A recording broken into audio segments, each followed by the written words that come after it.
What happens when the only roles written for you are stereotypes? I spent 10 years walking into rooms that made me feel invisible. A casting call would land in my inbox, the character name, seductress. The breakdown would read Caucasian, blonde, female, early 20s, siren-like, can melt a man with a single glance.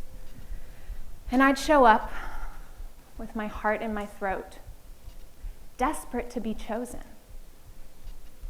Sometimes I'd get a call back.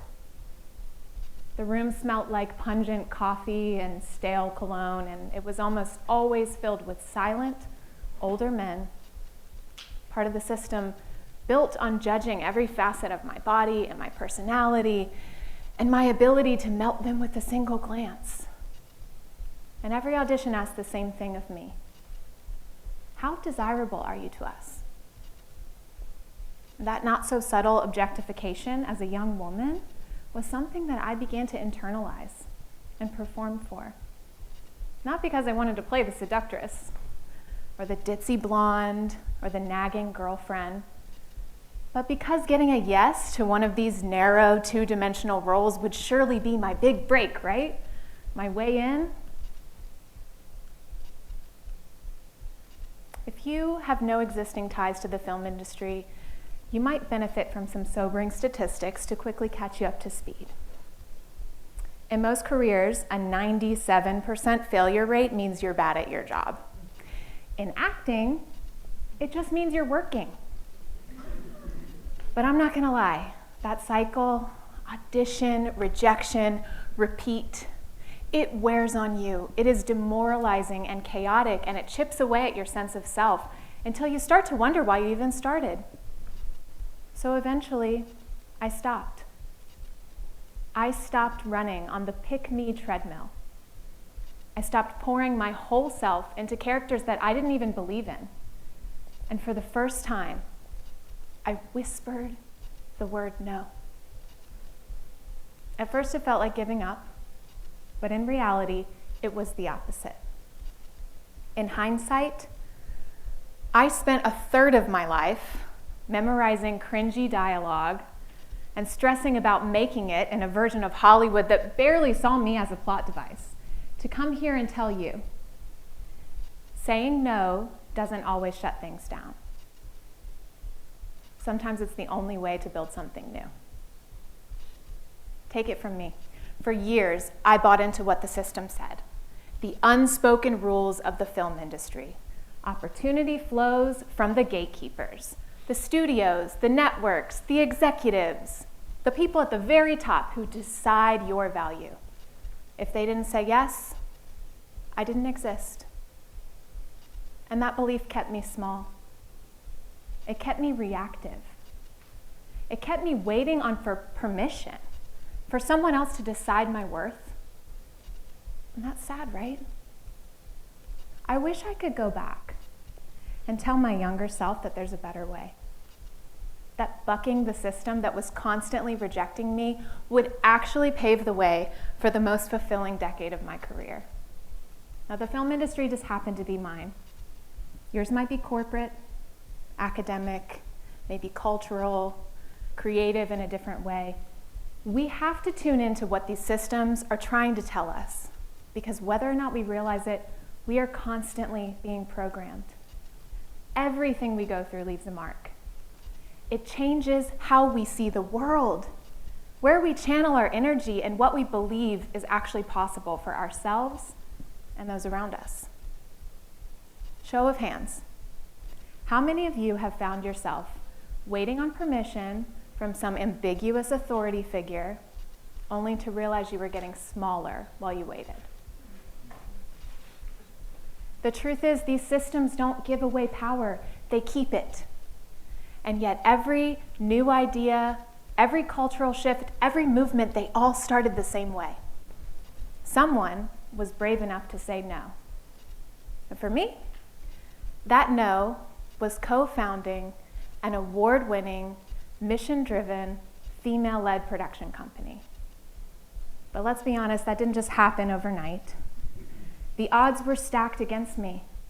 being a woman, never having gone to film school, let alone business school, it took years of perseverance, of self-education and mentorship, and optimism, unwavering optimism, to become what we call a multi-hyphenate, an actor-producer. And it started on Craigslist, of all places. Yes, Craigslist. That is where I came across a casting call from a stranger who would later become my producing partner, my co-conspirator in flipping the proverbial script. Spoiler alert, she was a woman, and her script was good. It was refreshingly good.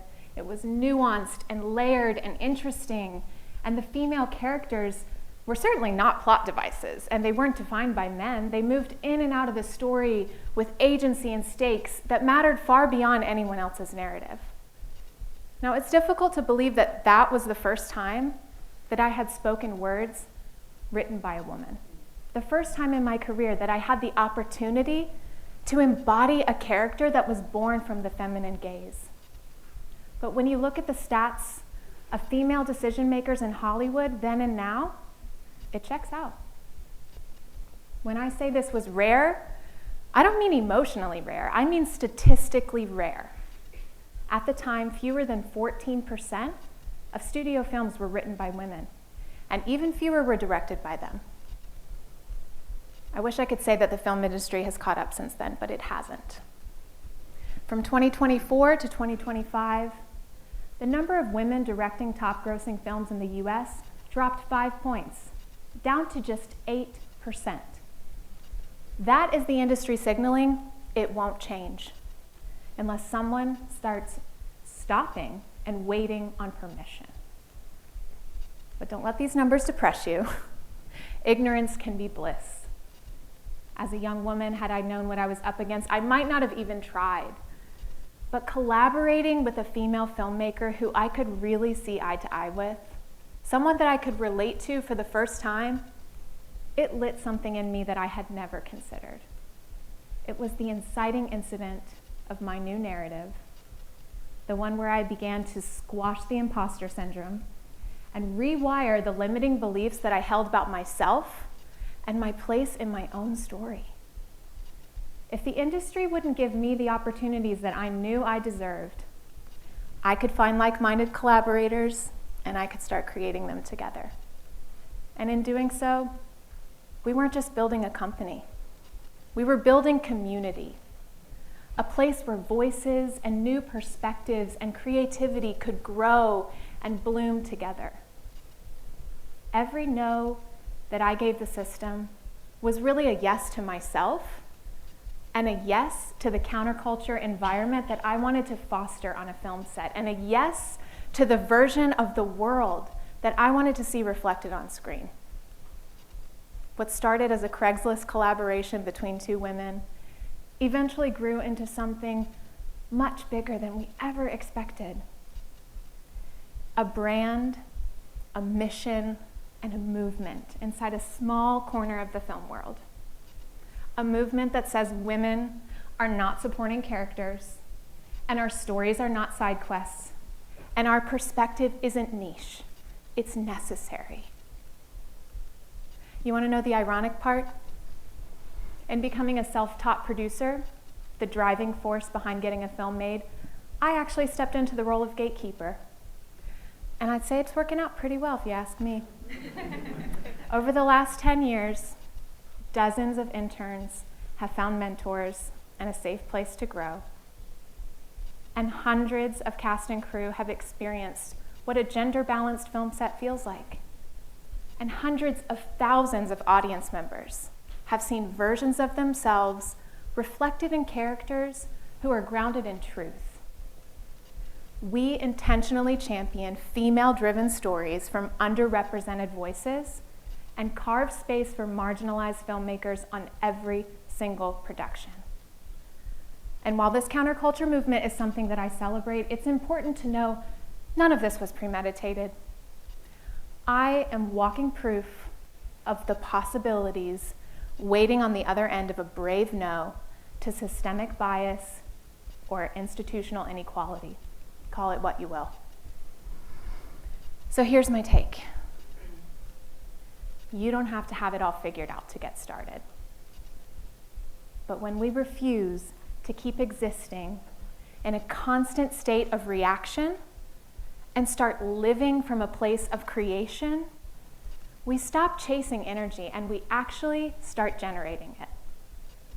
The truth is, we don't need gatekeepers to make meaningful work.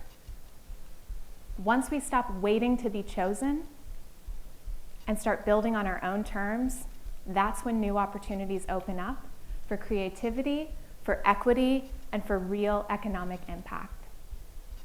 Regardless of your field, most of you know what it feels like to be flattened into a box by gender, race, family role, job title, where you come from. Maybe for you it wasn't a casting call. Maybe it was a promotion you didn't get, or a label you didn't choose, or a condition or circumstance that you were born into. Having the courage to reject the roles we're handed not only transforms our own lives, it paves the way for countless others. So how do we tangibly put this into practice? Number 1, reject the premise. Say no to the story the system is trying to cast you in. Most gatekeeping power exists because we're taught to believe we need it. The real shift happens when we realize that some of these prospects are actually limitations wearing the costume of a yes. And that realization is not small. It's the root of sovereignty, okay? It's the beginning of real power. Once we realize we have a choice, the world loses its grip on us. Number 2, rewrite the script. Saying no creates a void, but that void is fertile ground.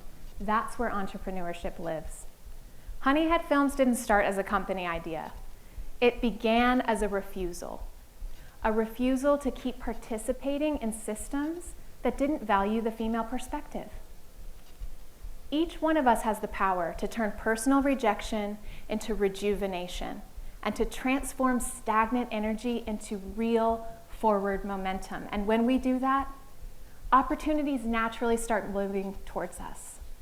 Not because we begged for them, but because we became someone who isn't ruled by the chaos of rejection. And finally, redistribute the power. Create a container that others can build from. Saying no isn't a private act. It changes who gets access. When independent thinkers start building on our own terms, it's not just about making films. It's about shaping communities, the people who get the call, regional stories, local crews, female-led teams, the people who were never going to be picked by the old system. Regardless of your industry, calling, or your purpose, when you build your own door, you are choosing what kind of access you give to others. I'll leave you with what I've learned over the past 10 years. Systems rarely change because we fight them head on. They change when we build something beside them. Something so functional and so compelling that the old way just starts to lose relevance. Remember, you are not just reacting to the rooms you enter. You are shaping them. When you stop performing for the gatekeepers and start showing up as the producer of your own path, your world doesn't just change, it expands.